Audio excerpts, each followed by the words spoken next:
ئەلارجێک بینەرمان سڵاتان لەبێت بینەرانی ئازیزی شارپێزم کاتەوە هەموو کاتێکتان باش. ئەمڕۆ دەی ئۆکتۆبر لە دوای ئەوەی کە پاڤڵ تاڵەبانی هاوسەرۆکی کێتی نیشتیمانی کوردستان بەژاری پرۆسەی هەڵبژاردننی کردووە لە یەکێک لە بنکەکانی شاری سلێمانی دەنگیدا لە دوای ئەوەی کە قسەی بۆ دەستگاکانی ڕاگەیاندن کرد لە چوارچەوەی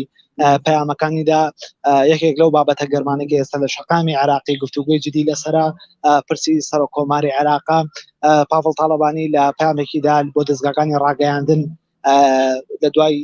دەنگدانی ڕاگەیان کە پۆستی سەر کۆماری عراق بۆ کوردەوە لەلاو کوردیشا پۆستی ئێستحقاقی یەکێتی نیشتیمانی کوردستانە و ئەم پۆستە لەلایەن یەکێتی نیشتیمانی کوردستانە لە داهاتوودا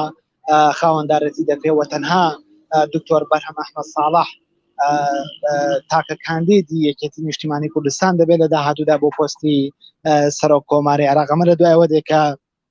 کۆمەڵەکە وڵایە لەلایەن سونەکانی عێراق بۆ بەدەستێنانی پۆستی سەرۆک کۆماری عێراق و چەند هێزێکی سیاسی و بە دیاریکراوی پارتی دیموکراتی کوردستانیش لە نێو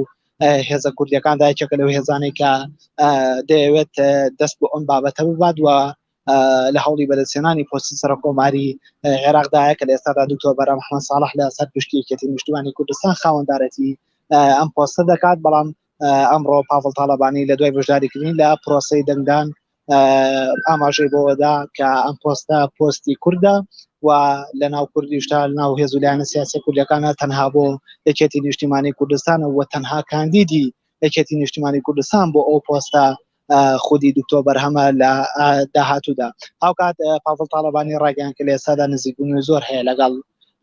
بزوتنەوەی گۆڕاندا و هەمانگیە لە کاتێکدا بزوتنەوەی گۆڕان و یەکێتی نیشتیمانی کوردستان بۆ هەڵبژاردنە پەرلەمانیەکەی عێراق لە ماوەی ڕابردوودا هاوپەیمانەتیەکیان پێکێناوە لە چوارچەوەی ئەم هاوپەیمانەتیدا بەشداری پرۆسەی هەڵبژاردنە پێشوەختەکەی پەرلەمانی عێراقیان کرد کە ئەمڕۆ دەی ئۆکتۆبەر ڕۆژی دەنگدانی گشتیە. هاوکات سعدی ئەحمەد پیرەندامی مەکتەبی سیاسی یەکێتی نیشتیمانی کوردستان لە دوای ئەوەی کە دەنگیدا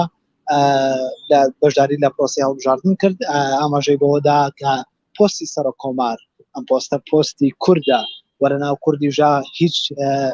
بەهانەیەک یاخود هیچ ڕێگریەک نییە لەسەرەوەی کە ئەم پۆستە بۆ یەکێتی نیشتیمانی کوردستان نەبێت، بەڵکو ئەمە استحقاقی کوردەوە لە ناو کوردیشا